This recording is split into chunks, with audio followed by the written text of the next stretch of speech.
All right, now I'm going to share my screen here.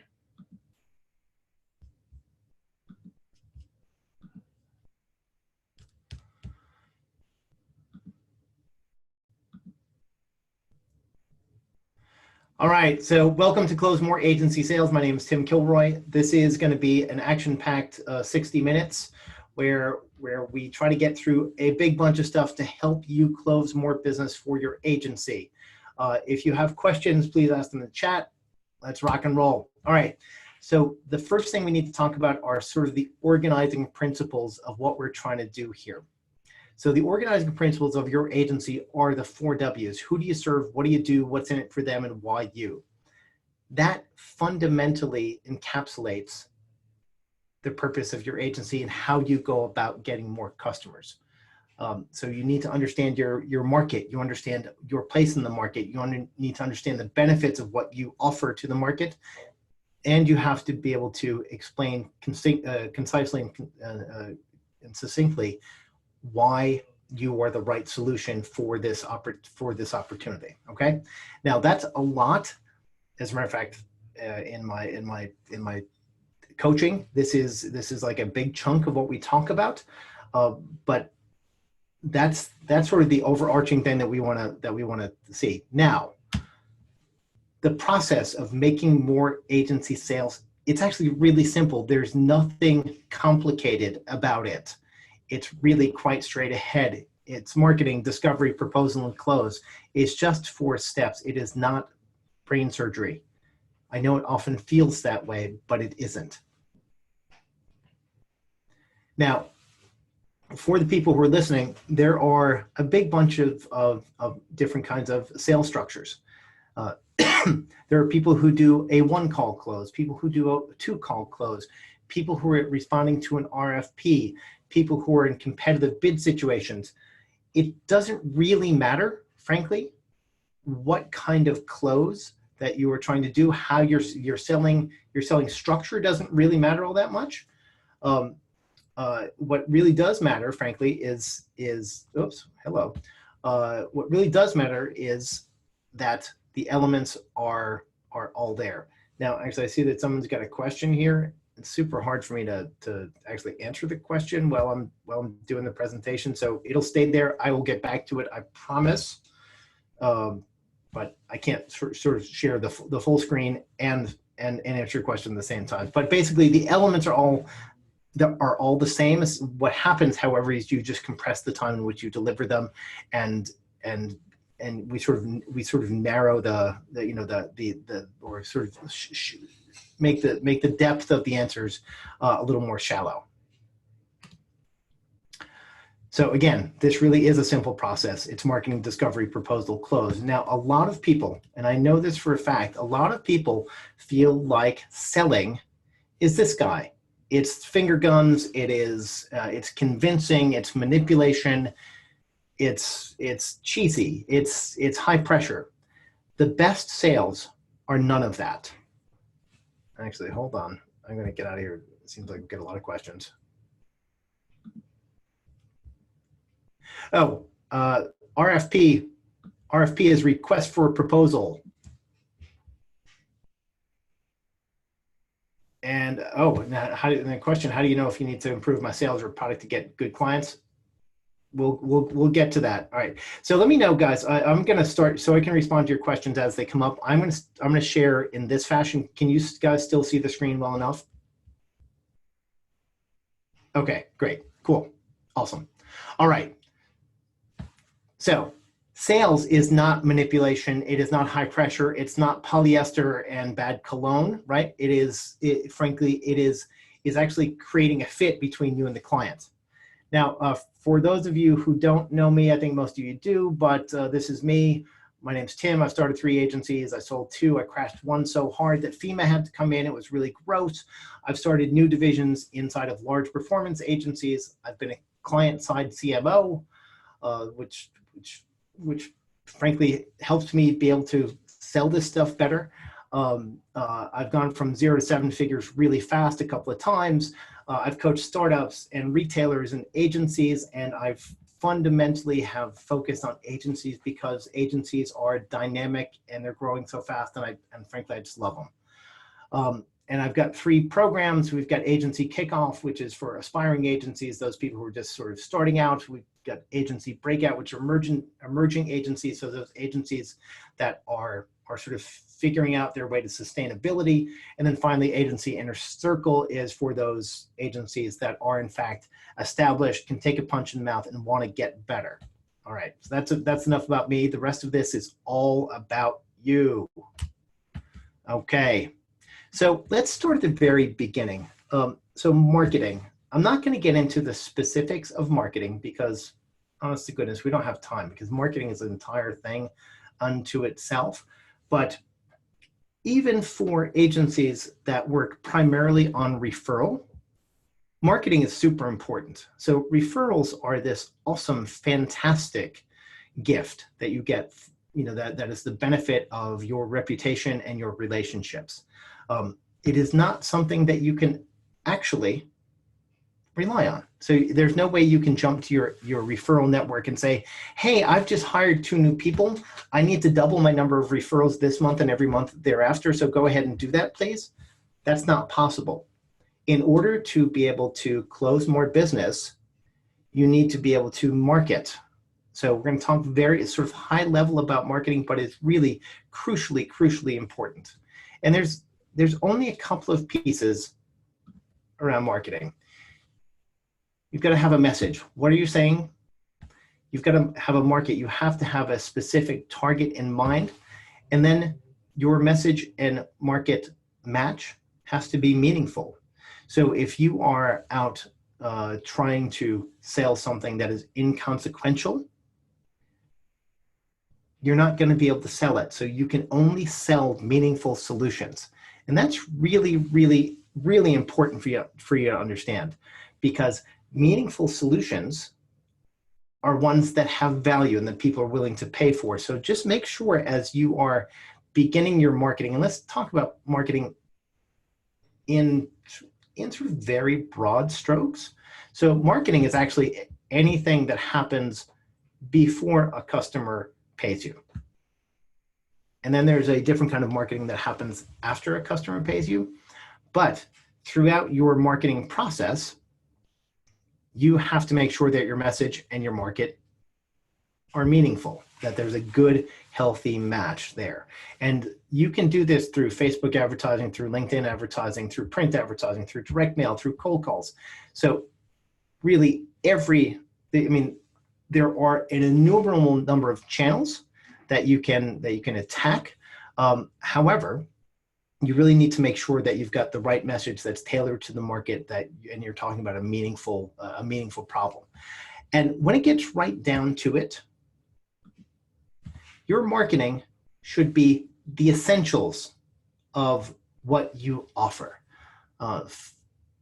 Regularly, clients and companies actually get into this sort of feature-based marketing where they say, we do these 7 things and we have this kind of feature that does that thing and we've got this kind of widget that does another thing.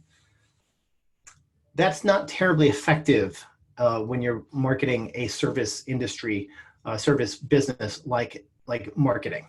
The essentials are more important. So even those feature sets might define your ability to generate great results, the essential message that you are going to put out into the market is that you, Mr. Potential Customer, has a problem.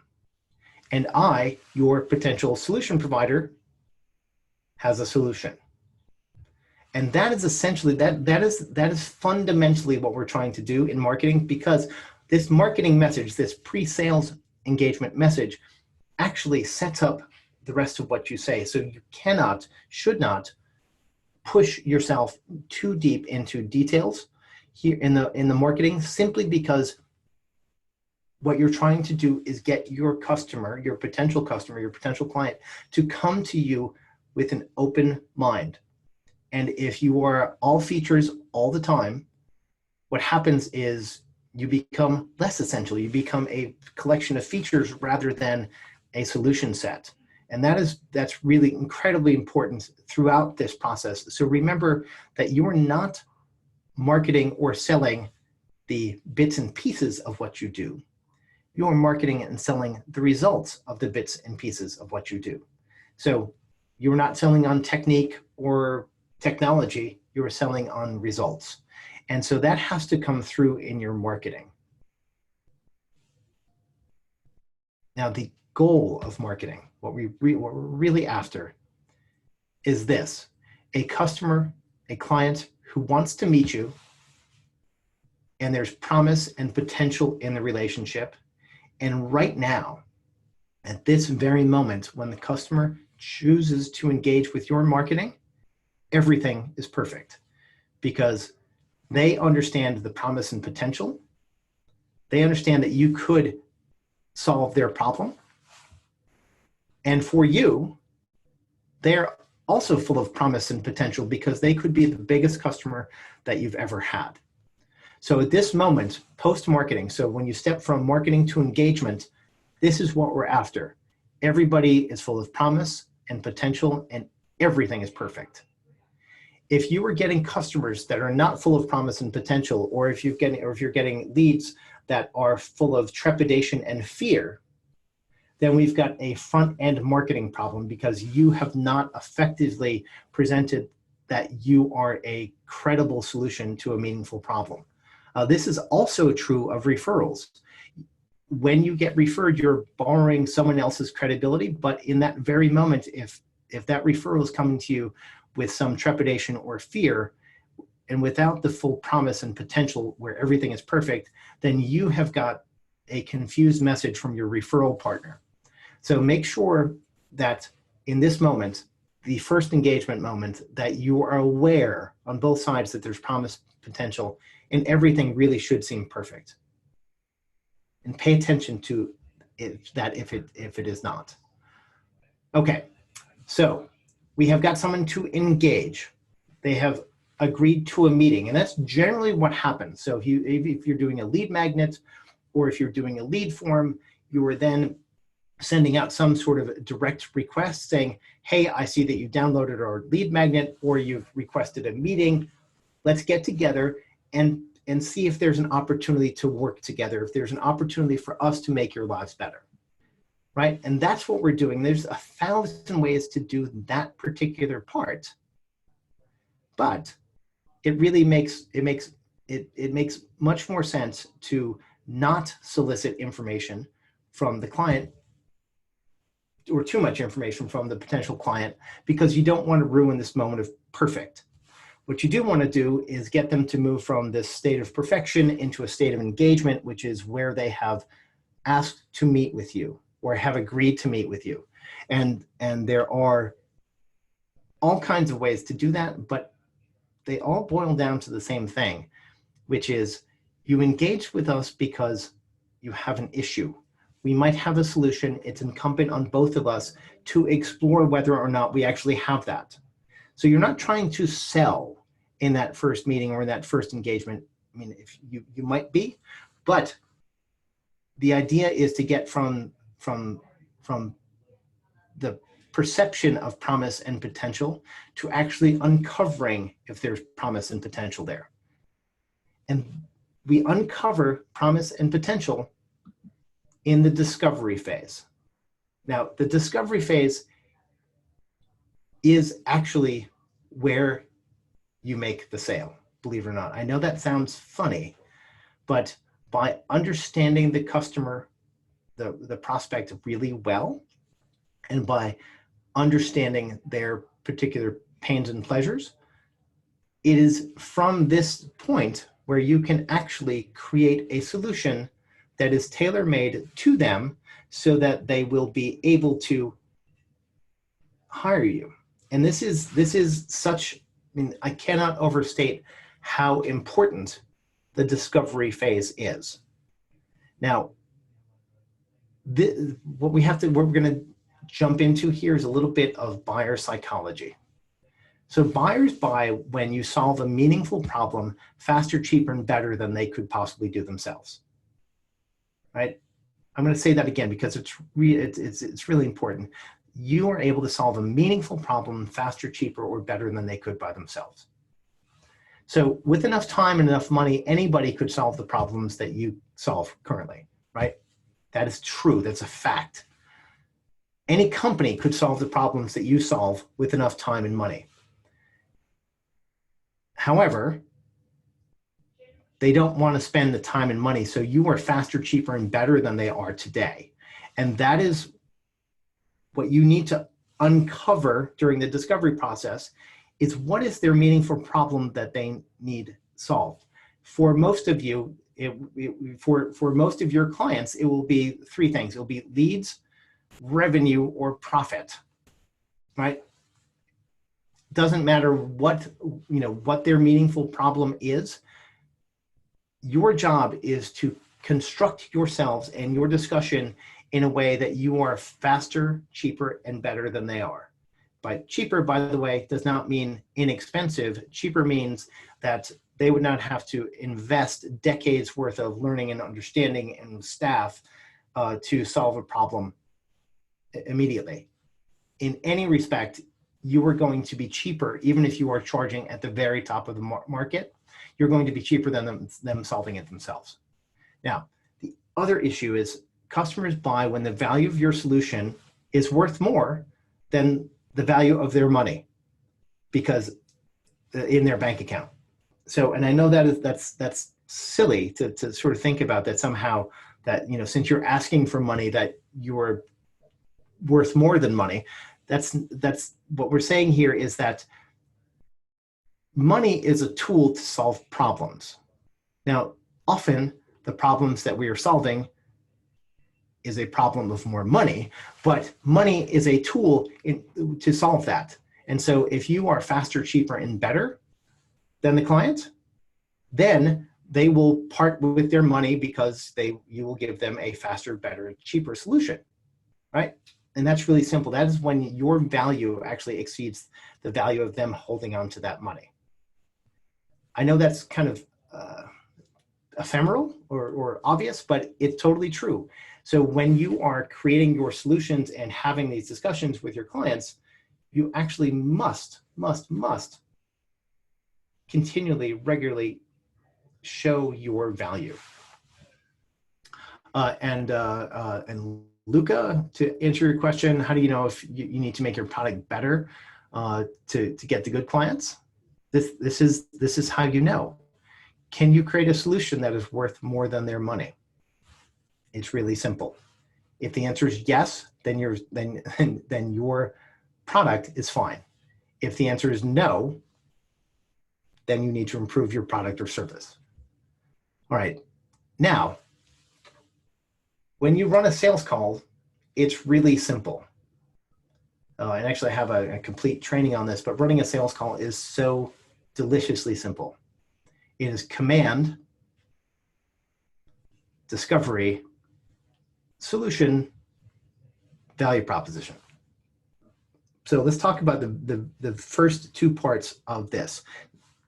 Now, if you are a startup agency and you're largely talking to smaller companies and you're talking to the CEO, you are likely to try to close a sale in a single phone call.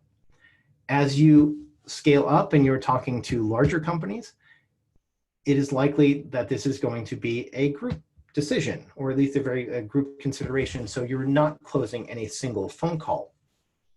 And it's likely to be multiple engagements, but the discovery process runs exactly the same. The very first thing that you need to do during discovery is set the ground rules. You need to assume control, because the discovery is for you to serve your client, not for your client to interview you. I'm going to say that again because that really matters.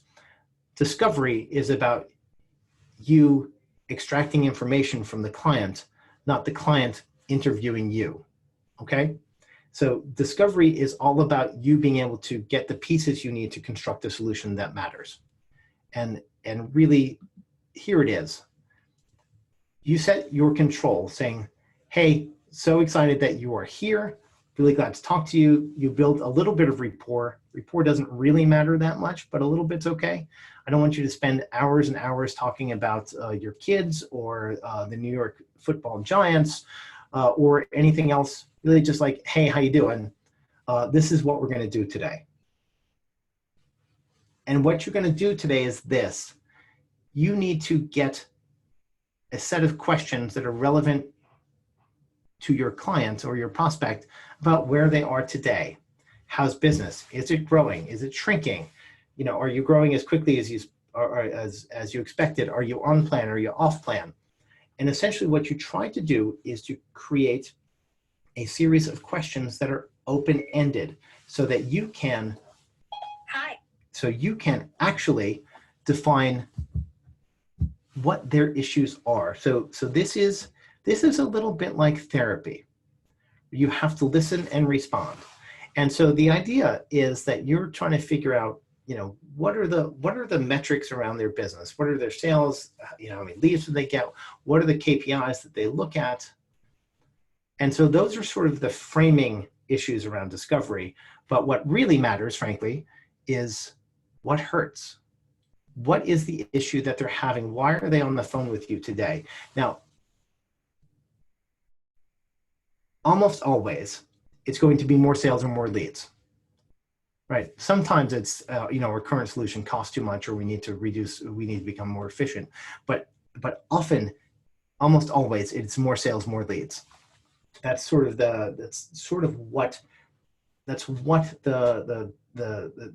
easiest thing. That's the symptom that most people define when they ask what hurts. Many times it's not that.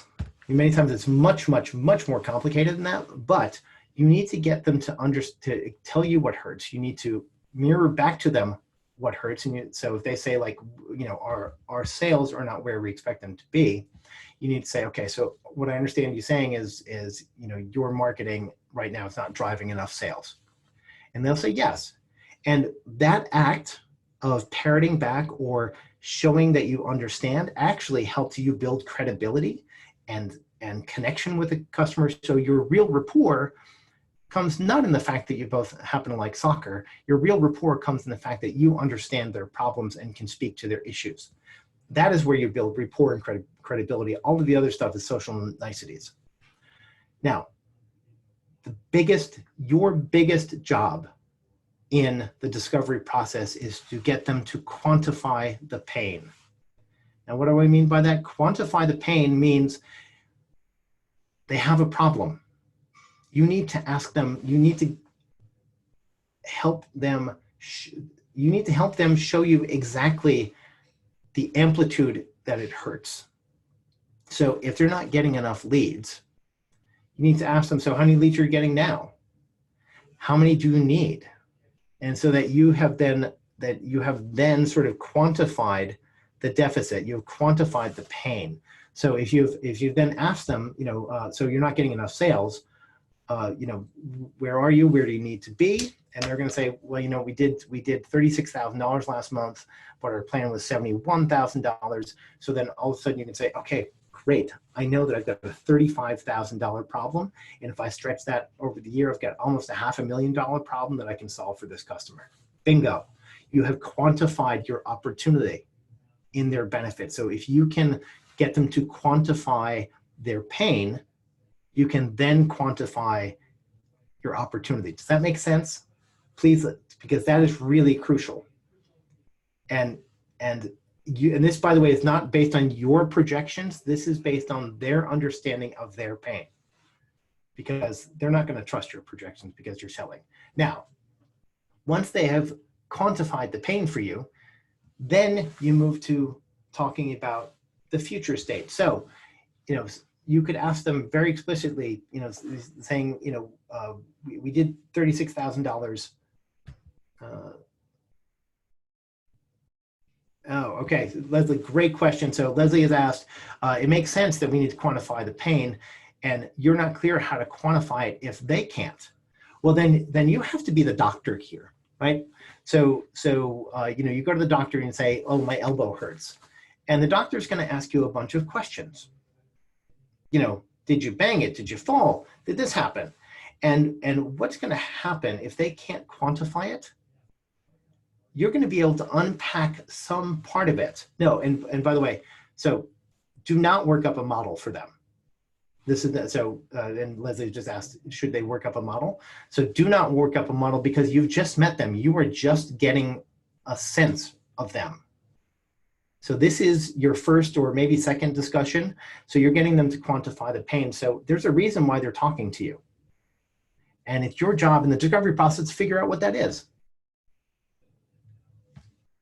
Yes, there will be a replay. So essentially, you need to get them to quantify the pain, so you can sort of stick that in your head. You've quantified quantified the value of the solution to them. Then once you have helped them quantify the pain, you need to then start talking about future states. So they did $36,000 this month. They had a plan of $71,000. You can just ask them, like, what would be different if you had that extra $35,000 in sales? Like, what would you do with that? How does that change your business? What kind of opportunities does it afford you? And so then what they're doing, you immediately take them from their state of pain, because when you get them to quantify their pain, they're actually sort of feeling it, right? You know, they're like, quantifying the pain is unpleasant. It is exactly like telling people exactly how you screwed up. It never feels good. But when you were then able to say, take them to a future state and say, okay, what is different if we've actually, yeah, okay. So Bastian has just asked this, it feels dumb asking that, he feels dumb asking that question. So obviously, you can say, great, that $35,000 difference you've got, like, and I'm trying to put this in the most simple terms, but that $35,000, essentially you can say, like, so what's better about your business when you're at plan? Does that get you closer to the fourth quarter? And you can even ask, like, what happens when you hit plan? Are there bonuses or are there not bonuses? Is this plan built around a particular strategy? And so you can actually get them to expand even further, because what happens when they're below plan, it might be impinging on something that is incredibly valuable to them. Like, yeah, you know what? Like, holy moly, we are trying to get financing, so we've got to get this stuff under control or something. And so essentially, you don't have to ask about it in such an obvious way. You can even ask about it relative to itself. So, you can say, so like, when's the last time you hit your plan? And what was different then?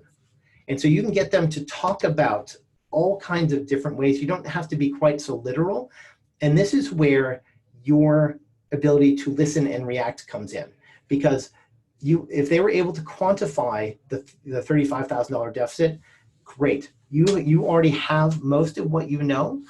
Your job then is to then take them to a future state, right? So this could be a great time to say, like, oh yes, we've had a lot of customers that have been down this path, that have been off plan or have had a significant deficit or new competition or whatever it is. And what you want to do is give yourself an opportunity to let them imagine a future state. Now that imagining a future state could actually come from you then saying to them, yeah, we've already solved that problem. Yeah, it's a pretty tricky one, but we definitely can do that. And you don't have to go into how. You're just saying, so you just allow them to sort of imagine what it's like on the other side. And essentially what they have done right then is they've quantified the benefit to themselves. So what you have done during this discovery process is you've gotten to them to tell you where it hurts, and they've told you what it's like when it's fixed. So, and you don't have to be quite so literal. Essentially what you're asking about is what hurts, and then either saying you can make it better because you've done it before, or they can tell you what it's like the last time it was better. And so they, the good old days when everything worked, all right? So And we're going to, so essentially this is, by the way, this is all brain chemistry. So when you ask them where it hurts, they enter into a state of pain. They're feeling slightly defensive. Their guard is up, their cortisol goes up. It is, they're actually, even in a little way, they're in a fight or flight mode. But when you were able to hear that and say to them, oh, got it. Like, yeah, we've seen this before. This makes sense to us. Not only are you building your credibility, but what you're able to do is get them to let their guard down, reduce their stress hormones, sort of get them into a state where they are now able to listen. So when anyone comes to any sort of sales discussion, they're coming and being hypercritical because they're afraid of being bamboozled. It is a fact. Nobody comes to a sales discussion completely open. But if you get them to raise their guard because they have to talk about something painful, and then you get them to lower it, all of a sudden, they are more open. And that's part of the process that we want to take them through, is that sort of fear and release. And you can tell them at this point, you've got a set of solutions to address that, right? But and the idea is, you can say at this point, you can say, like, we just don't want to be your email service provider or your content architect or your Facebook provider. We want to be a solutions provider. We want to continually expand our relationship and provide you with the most value we can, so that you never get to that point where it hurts. Okay. All right. Now we're a little more than halfway through. We got to really pick it up here. Okay. So what happens next? The proposal. Now this can be happening in one call. For most of my clients, I actually do suggest at least a 2-call close. And so what would happen is you do the discovery with the client and say, great, you know what? You restate everything that you've learned from them as succinctly as possible and say, listen, I'm going to take this back to the team and we're going to put together something that makes sense for you. Now, if this is a 1-call close, you're just rolling right into the proposal, and you will have built in some variability into your presentation so that you can accommodate for the pain points they told you about. 1-call close doesn't happen all that often, and it is a much higher degree of difficulty. So please, if you feel confident enough that you're able to present enough value, try going to a 2-call close. And the second call can be the next day. It doesn't have to be a long time. But the proposal. Now, this is a very romantic picture, but most agency proposals are this. It's just a giant checklist of everything that we do. Like, we do these 74,000 things, and it costs $6,000 a month, and this is our process. Like, it's all blah blah blah. It's horrible, right? Most proposals are so dreadfully dull and boring, and it's like an accountant. It's like an accountant is reading to you all day. That's terrible. You cannot make a proposal that is just a list of things that you will do, because you have to remember, it's not about you. Right? You are the solutions provider. You are here to solve a problem. Well, many people care about how you solve the problem. The overriding issue is it's about them. It's about their problem being solved. And the way that you do it is the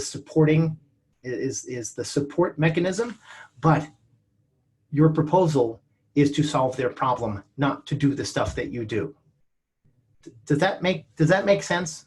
I mean, that has got to be burned into your brain when you are asking for business, when you're making an offer like this, and that's what's happening during a proposal. You are making an offer. The only offer that matters is the offer to solve their problem. All right. Now, a good proposal, and by the way, I have a full walkthrough of a proposal template, a proposal framework that I've done. And I will send that to all of you guys with the follow-up email from here. But basically, every proposal has every quality proposal. And I've used this proposal, no kidding, I don't know, 200 times, 300 times, 400 times. This framework actually is so rock solid around for marketing services that I mean, I can't imagine that anybody would want to use a different one. But essentially, and it's insight, what's in it for me, experience, unique selling proposition, process and next steps, and pricing and value. Now, we're going to jump into this a little bit. So we're not going fully in detail here because we don't have enough time, and I can send you something that goes through this in more detail. But the proposal fundamentally shows insight. You're able to tell them something about their business or their market that they do not understand yet. What you're doing here is building your credibility and building your kinship. So if you can tell them about their business or their market, you're one of them. You're part of their tribe. And then when you add to that insight, you can restate their pain. Well, then all of a sudden, you're not only showing kinship and credibility, you're actually showing partnership. So imagine this. So the insight might be, in the second half of 2018, the average cost per acquisition on Facebook went up by 45%. And then and that's a fact that they did not know. And then you can come back to them and say, and you know what, that really mirrors exactly what you told me, right? This is huge. I mean, like there's nothing wrong with you. You were being subject to the forces of the market, and we have a solution for that. And now number two is what's in it for them, not what's in it for you. So you've got to really focus on what's in it for them. So insights, and then you talk about the solution set. So the solution set would be, sorry, the result set, not the solution set. The result set would be that you would then be able to get them back on plan, increase their margin, reduce their cost per acquisition, increase new to file, whatever those things that you pulled out during discovery, you were actually going to restate them right here in your proposal, because that not only builds the credibility, those things sound familiar to your client, that's actually building a positive connection because it shows that you were listening and that you understand what they want and need. And then you're going to say, our solution set and our experience is purpose-built to solve these problems. Like, this is why we exist, is to solve this kind of problem. And that's pretty basic. I mean, that's what everyone tries to do anyways. But then you need to sort of support that solution with either short case studies or your unique selling proposition, which would be the things about your values, your process, your technology, your purpose, to the extent that those things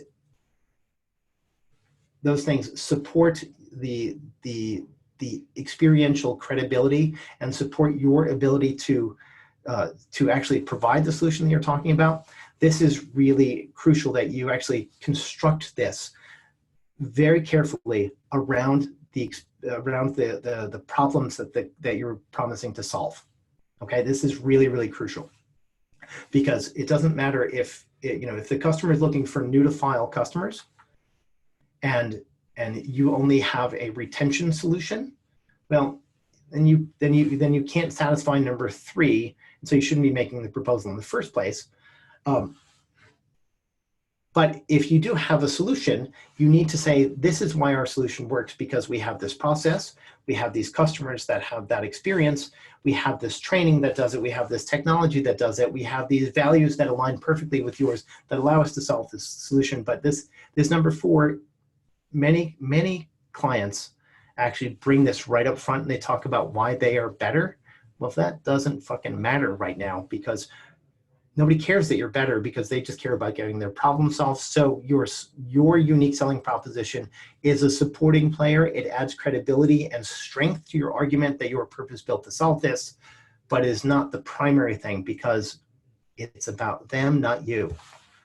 Now, in every proposal, there has got to be a process statement or a documentation of next steps. So in your proposal, you will say something like this: after the proposal, we'll negotiate contract, you'll go to this onboarding process, then we'll put you in touch with your team, and then we'll be off to the races. Whatever but you need to be assumptive so that they know what's coming next, because if all you do is saying, we're going to solve this, and they don't have any sense of the next steps, what's going to happen is they're left in a state of expectation, and expectation, believe it or not, is very uncomfortable. And so what you want to do is get them excited about your proposal. Like, this is great. This is exactly what I want. And they're in this heightened state of emotion. Nobody likes that for more than a minute or two. And what happens is you want to relieve that heightened state of emotion, that excitement about your solution, with concrete steps of what would happen next. Regardless of whether or not they are ready to buy, if you have given them an adequate solution, here you will then move inevitably into what's going to happen next. And this is crucial. So many people do not tell you what's going to happen next. And so I want you to tell them explicitly. So once we're in agreement, we're going to move into this process that gets you into being a customer. So Luca is asking, how long is a good proposal? I already saw a 1-page proposal and 30-page proposals. The proposals need to be as long as they need to be. It depends upon the sophistication of your client and the sophistication of your solution. But most importantly, it cannot be this. It cannot be boring. If it is boring, it doesn't matter how long it is. 1 page is boring, 30 pages are boring. If it's boring and not about your client and you're not helping them see your value, then it doesn't matter how long it is. So the whole point here is to make it good, and it doesn't really matter how long it is. And I'm going to actually talk about this pretty explicitly in a few minutes, but there is this whole sense that there are magic words that you can say, that there's magic things that you can do that make people buy. That's a bunch of horse shit that doesn't exist. All that matters is you constructing your service and your value in such a way that it is worth more than the value of the client holding on to their money. There are no magic words. There's only a magic formula, which is provide enough value so that their money is better spent with you than them holding on to it. Now, finally, the last piece of the proposal is the pricing and value. And you always want to talk about each one of these things in relationship to the benefit. So if you want to talk about, if you want to talk about the pricing, if you're saying it's $5,000 a month and you're solving a $35,000 a month solution, you don't have to be as explicit as saying like that's a 7 times return on investment. What you need to be saying is we're going to solve your $500,000 problem for $5,000 a month, so that there's a ratio where you're solving your $35,000 problem for $5,000, so that there's a ratio so the customer can do the math themselves. You don't have to be explicit about it. You just have to be able to say, this is what my service costs. Here's what you're going to get out of it. It's clearly a good value. Does not mean cheap. Do not confuse cheap. It's only about value, relative value, okay? Now, the big thing, and I'm sure those of you who have worked with me have actually heard me talk about this before. When agencies do this, when they throw a giant list of things that they do for you, what they're actually doing is they're giving you the feature set of a car, right? And buying a car, like nobody wants, buying a car is terrible because it's high pressure, it's sort of a blind item, it's feature driven. But you know what people buy? They actually buy the transformer, right? They buy the future state, they buy the thing that is powerful. And so essentially, I never want you to sell a car. I always want you to sell the transformer. Now, I know that sounds cheesy, like you're manipulating or lying, but it's not true, because what you were doing is you were selling the experience that the customer will have after you've done your work. Because you don't hire a plumber because of the way that they turn a wrench. You hire a plumber because you need your toilet fixed, right?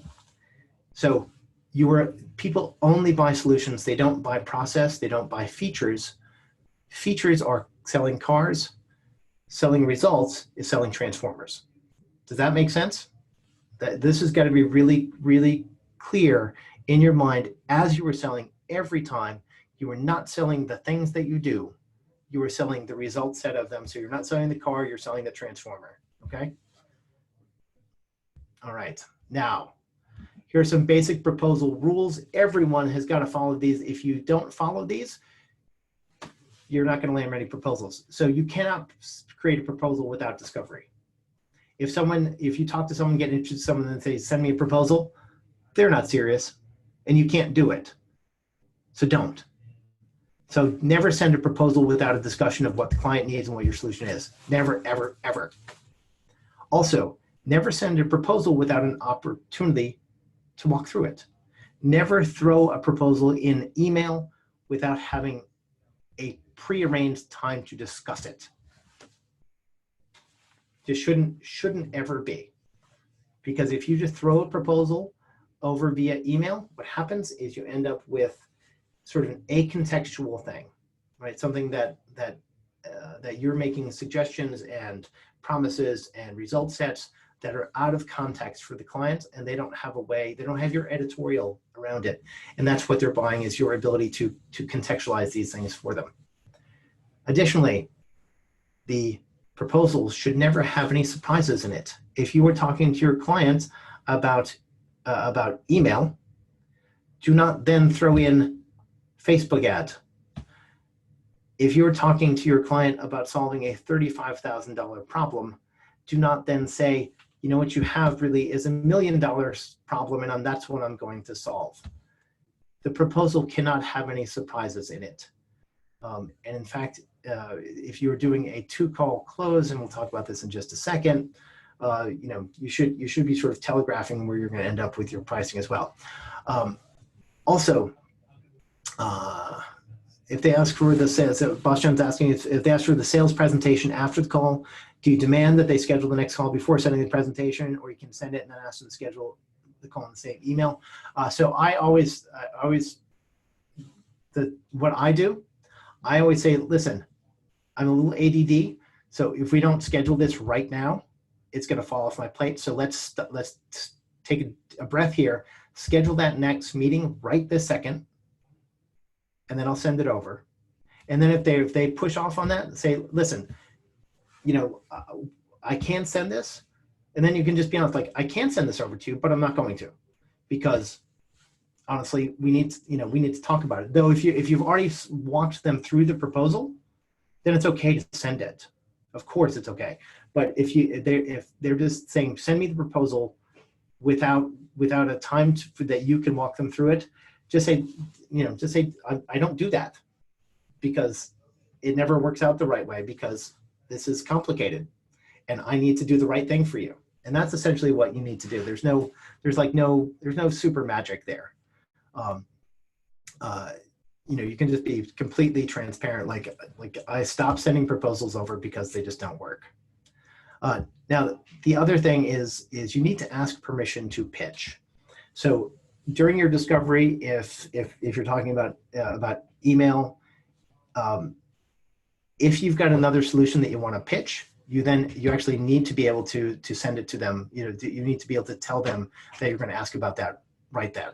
You need to get their permission to add something in. And it doesn't have to be, like formal permission, but as you're walking through this process and you're thinking like, oh, this is email, I'm going to talk about my email flows. Also say, you know what, in the proposal, I'm also going to put in something like, I want to put in around the deliverability audit, just because when I know that people are asking about emails, this is the regular thing that happens as well. So I'm probably going to put that into and think about that for a little bit. Everybody's going to say yes, but you just need to let them know, because number 3, no surprises, is a huge issue. I mean, if there are surprises in your proposal, you're not going to land the business. All right. So some pro tips here. So if you have a 2 or more call solution process between discovery and your first pitch discussion, you need to send them an email that says, hey, listen, I'm really excited about our call next week. Based on our discovery, here's the 3 or 4 things that I think we're going to cover in the proposal, because this is what you told me. And then you're going to restate the quantified value of the future state. So, and if we're able to solve all these problems I just talked about, it is possible that we could see another $500,000 in revenue through, together, which is great. If there is something else that you want to talk about, say it then, and say, ask permission to expand, saying, listen, there's often this associated piece that goes along with the things that we talked about. So I'm going to put that in the proposal as well. And then suggest a ratio and just say, listen, it sounds like, based on what I know, and I'm not done with all my thinking yet, but essentially, we're probably going to end up somewhere in this range, and make that a big range, $5,000 to $10,000 a month. And then ask if that makes sense. Because if your bottom number is too high, then you're not going to close the business anyways, but get them to tell you that it makes sense, okay? Before the pitch. All right, now we're going into the close, right? This is our finger gun guide. This is what everyone thinks about the close, is like, what can I do to put you in this car today? It's gross, it's skeevy, it's yucky, and lots of people are very anxious about it. But closing is not about finger guns and bro salesmanship.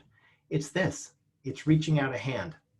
You're saying, like, I understand your problems. We've got a solution. I'm reaching my hand out so that we can solve this together. Okay. And this is actually really crucial. Sales or closing is not about convincing. It's an act of service, right? You are servicing your customer. You're giving them a meaningful solution that is faster, cheaper, and better than they could do for themselves. So you are improving their business. And if you keep the focus on them rather than like, I got to close this deal because I need the money. Well, if you're focused on closing the deal because you need the money, guess what? It's not going to happen for you. But if this is about a service where you're offering your client a service that improves their lives, it is much better. You're much more likely to close the deal. Now, part of closing a deal is about negotiation. You've made an offer, right? In your proposal, you've made an offer saying that we're going to solve this $500,000 problem for $5,000 a month, right? And that inevitably comes down to negotiation. And people really do think negotiation means this, that everything's got to be even. That's not the way it goes. Negotiation is really this, where something outweighs another so the deal gets done. And this doesn't mean you're taking advantage, because what negotiation really is this, that you have built enough trust, value, benefit, and opportunity into your services that it overcomes fear and inertia on the client side. And that's fundamentally what negotiation is, because if it's coming down to price, you've not put in enough value or opportunity or benefit. So you're going to have to give there if you have not done a good enough job to overcome the fear and inertia of the client. That's fundamentally your job here, is to overweight the benefit of your service, the value of your service, so that you completely overcome fear and inertia on the other side. Okay? I mean, this is so big. This is so big. And so if you are actually negotiating around price, realize that you have not done a good enough job, so you've got to give on some price. But let's talk about this. For every give that you make, you've got to get something, because that's just fair. And if you have a client who is only seeking to get from you price concessions, time concessions, service concessions, whatever, it's bad business. Just don't go for it. So if you get to negotiation and it feels like all you were being asked to do is give without a get, this is not going to be a great relationship, because good customers negotiate in good faith, and they negotiate happily and albeit somewhat indirectly, right? Because when they're negotiating with you, what they're essentially saying is, you didn't wow me with the value, so I gotta get something back for it, because there's a piece missing on your side. But you should have some things that are easy to give away. Time, we'll do this instead of doing it in 90 days, we'll do it in 60 days. Or terms, yeah, instead of pay in advance, everything's net 15, right? So you should have things that are easy for you to give. If all you are is immovable, then you're like, you can't get anywhere. But you should have some immovable objects, things you were not willing to negotiate around. Now, for many companies, that is price. And that's okay. If you are not comfortable negotiating price, if you have already priced yourself so that you are making the minimum acceptable margin, that's okay. Because what we need to do fundamentally is you need to put a stake in the ground and say, I can't move here, but I can move somewhere else, right? So you're essentially horse trading, because your customer is also going to have immovable objects. And so you need to figure out how your immovable objects can coexist by manipulating the other pieces of the agreement. That is crucial. But every time you give something, make sure that you get something. And if you ask for something, if you go to get something from the client because you've given something and you do not get something back, mention it. Saying in negotiations, the best negotiations are completely honest, and you can say, listen, I've pulled back on my price a little bit. That means that this business is slightly less valuable to me, so I need to get something else of value to replace that. And for the client, that actually might be time. Throughout negotiation, however, what happens is people focus on the downside. You, as a master negotiator, will constantly refer to the upside. So however you can, if you say, this is the $5,000 solution, they're like, $5,000, it's way too much. And you say, great.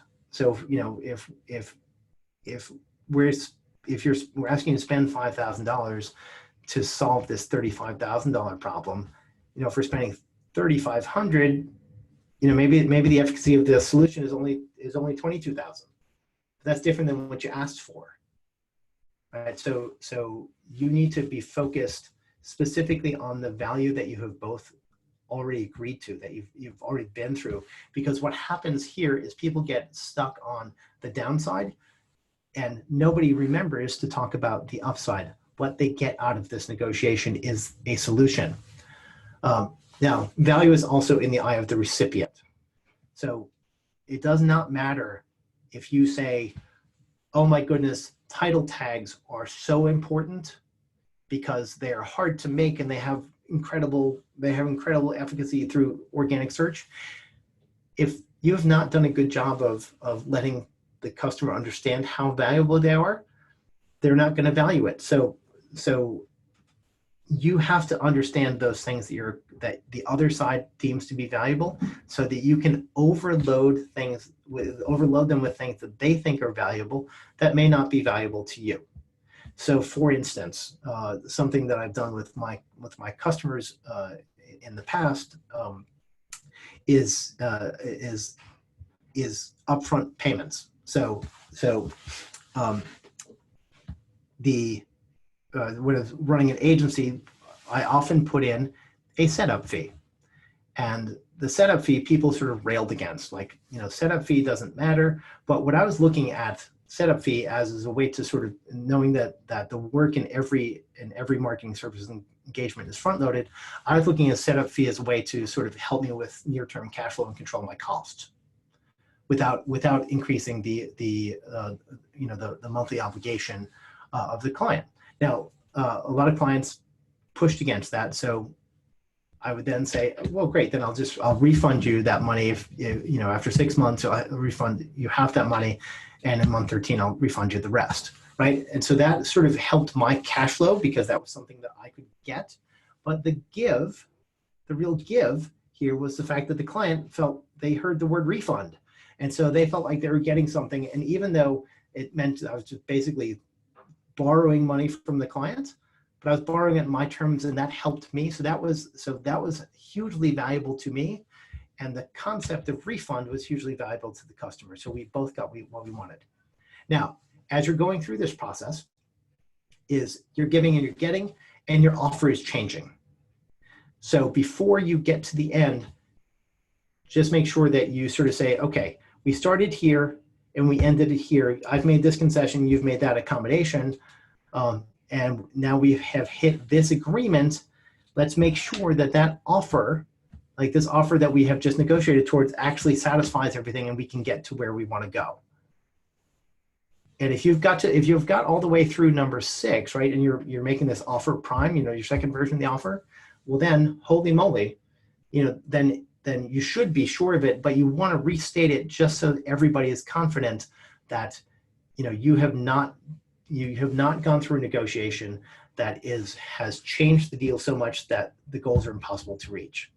So recap, reassess, refine, and define that the deal that you have come to will allow the original goal to be hit. Okay, now as I said before, there are no magic words in sales. There's not a magic 7-word sequence that will make people buy. They don't exist. It doesn't exist in cold email. It doesn't exist in marketing. There are no magic words. There's only the right words. And by the way, this is the Steve Miller Band cover. This is for the older people in the audience. You know, this was high school summer songs. Anyways, and early MTV songs. But abracadabra, there are no magic words at all. There's only this. There's trust, value, benefit, and opportunity outweighing fear and inertia. That's it. That's the whole key to sales and closing more business for your agency. Now, once you've had this negotiation, positively or negatively, if the negotiation fails, that's cool. It's better than taking bad business. If it's been successful, that's even better, but you always want to follow up. Always, always, always, always. Even if you've had a contentious negotiation, or if somebody has dropped off anywhere through the process, you always want to follow up with them, put them on on some kind of nurture contact, so that you're constantly keeping in touch with this person. Because often what happens is deals that go through discovery and through pitch, even if they don't close right away, there's the opportunity to do business in the future, and you don't want to burn any bridges. So always put your contacts, successful or unsuccessful in the sales process, onto some sort of follow-up. Also, if you're doing post-sales follow-up, you want to do it, you want to follow up by persona, right? So you always want to make sure that if you're emailing with the CEO, that you're talking about CEO things. If you're talking to a marketing manager, you're talking about marketing manager things. And additionally, you want to do that even if someone did not buy. You want to make sure that you're following up regularly and relevant to their station in their company.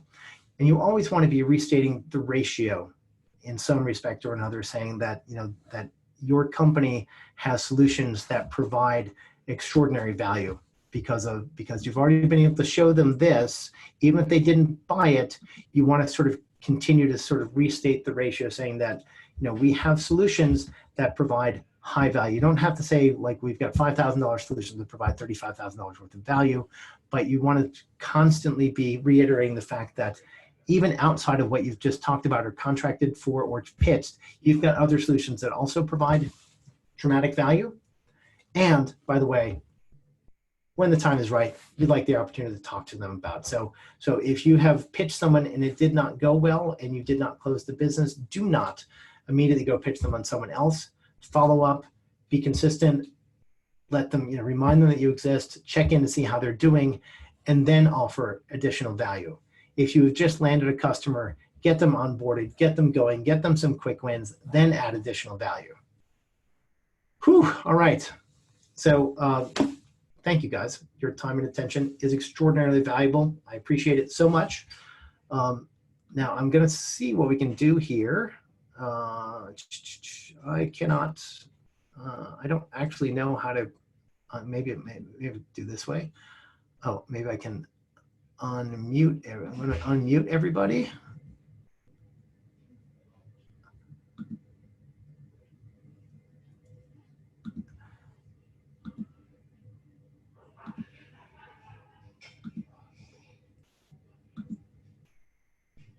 Okay, I think I've unmuted everybody. So you guys are totally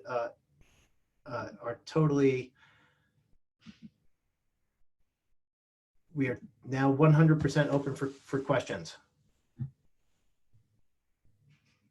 Oh, okay, you can go. All right. Oh, thanks, Jim. That was great. Looking forward to, I made a bunch of notes and reviewing my sales process. It's good reminders, and go look at my follow-ups to make sure I'm not off and how I'm tying in my own content marketing with those follow-ups. Right. Now, I mean, if doing content marketing, sharing your content marketing is a completely valid and great way to do post-pitch nurture, whether or not they have purchased. And sharing content that you create is actually a terrific, completely terrific way to do it. But you know, you want to sort of have a good mix of like general content that you're sending out to everybody because it enhances your credibility and the value that they get from you, and specific follow-up that's talking about you know like real direct follow-up, sales-driven follow-up, not nurture follow-up. Understood. Okay. Yep. Hey team, first of all, thanks for all the value, some really good points, and there were 3 people in the flat watching at the same time. I shared it on Instagram as well, so you can use that for promotion if needed. Quick question on, should I always send a proposal? Because a lot of the cases, especially when the deal is more, it's kind of common. We talked about pricing on the call. I explained them everything with my sales deck, and then I send them the deck after the call in an email, and I kind of wait for them to say yes or no, or hey, yeah, let's get started. Yeah. So your sales deck plus pricing is a proposal, right? Because that's essentially what you have. That's essentially what you've done. You know, because your product is frankly your offer is less. You know, it's sort of less personalized than some others might be. But you know, fundamentally that's what you're doing. If you wanted to add one slide to your deck with you know the pricing you talked about, that's cool too. But you know sort of fundamentally, you know, sales deck and presentation, sales deck and proposal are generally quite similar. So and they can in fact be almost interchangeable. I can see how your process, when you said what's in it for me, reaffirm the problem they were having, their quantification and all that. I can see how sending a detailed proposal each time would increase the conversion or increase conversion or decrease flake rate after I send them that sales deck. Or, you know, a bunch of extra work, but. Yeah, I mean, I'm a big fan of sending an actual proposal that talks about the things you talked about. You know, the one thing you need to do is relative to scale, like you need to have the vast majority of the proposal sort of baked already, and so you were then just adding in a single sort of introductory piece, you know, one slide or one paragraph that sort of restates the value and the issues, and then at the end that does it again. But you know, your fundamental value proposition, generally speaking, should not change all that much, and you know, to whatever extent you can, leveraging something like Proposify or betterproposals.io, like those kinds of things actually make it really easy, and you can put in, you know, call outs to yourself saying like, you know, do not send this proposal until you have reshaped what's happening in you know, in this paragraph or this slide. So those things, I mean, I think that's a great way. So you can go through your pitch deck because you are doing discovery and pitch at the same time, generally speaking, and then send a follow-up proposal that is basically your pitch deck with some editorial at the beginning and end.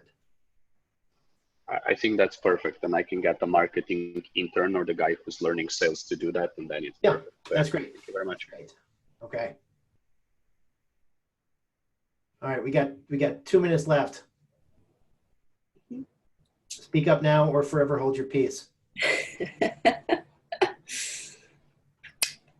It's great. I think I'll have more questions after I go back over some of my process and implement some of these or refine them. Okay, cool. I will send a copy of this recording to all of you. I'll also send a copy of the proposal piece that I mentioned earlier. Thank you. And that's just you know, it's another fascinating video of me walking through a bunch of slides, which holy moly, I'm sure you guys can't get enough of. And really, thank you so much for your time and attendance. It means a lot. Mm-hmm. Welcome. Thank you. All right, see you guys. Take care.